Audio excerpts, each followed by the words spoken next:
महत्त्वाची आणि मोठी बातमी आहे। राज्यातील 17,500 मराठी शाळा बंद होणार आहेत। शाळा बंद करायच्या की समायोजन याबाबत विचार सुरू आहे। 17,500 शाळेत विद्यार्थी पटसंख्या 20 पेक्षाही कमी आहे। शाळांसोबतच विद्यार्थ्यांचं भविष्य त्यामुळेच टांगणीला लागलंय।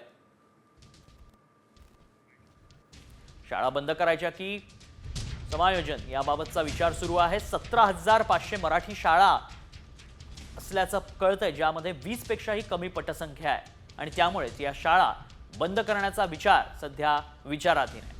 विद्यार्थ्यांचं भविष्य मात्र एकीकडे टांगणीला लागलंय, त्यामुळे या शाळांबाबत काय निर्णय घेतला जातो हे पाहणं महत्त्वाचं असेल।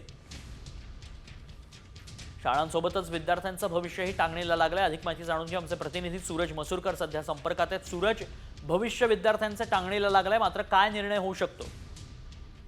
ज्या ठिकाणी राज्यात मराठी भाषा गौरवातील मोठा उत्साह साजरा झाला आहे, त्याच ठिकाणी कुठेतरी मराठी शाळांवरती हे आता संकट आलेलं आहे। तब्बल 17,500 शाळांचा प्रश्न जो आहे तो ऐरणीवरती आलेला आहे। या शाळांचं नेमकं आता काय करायचं, समायोजन करायचं की कोणतं दुसरं नवं धोरण आणायचं, या विचारामध्ये राज्य सरकार आहे। कारण एका ठिकाणी पाहायला गेलं तर विद्यार्थ्यांची संख्या जी आहे ती दिवसेंदिवस कमी होत चाललेली आहे आणि दुसऱ्या ठिकाणी जी शिक्षक भरती आहे ती देखील व्यवस्थित प्रमाणात होत नाहीये। त्यामुळे कुठेतरी या शाळेमध्ये पटसंख्या असेल, विद्यार्थी देखील येत नाहीयेत आणि शिक्षक भरती देखील होत नाही। त्यामुळे कुठेतरी या शाळेवरती जे संकट ओढवलेलं आहे ते आपण आता पाहतो आणि नेमकं आता राज्य सरकार शाळेच्या संदर्भात नेमकं कोणतं धोरण आखतंय हे पाहणं आता महत्त्वाचं ठरणार आहे।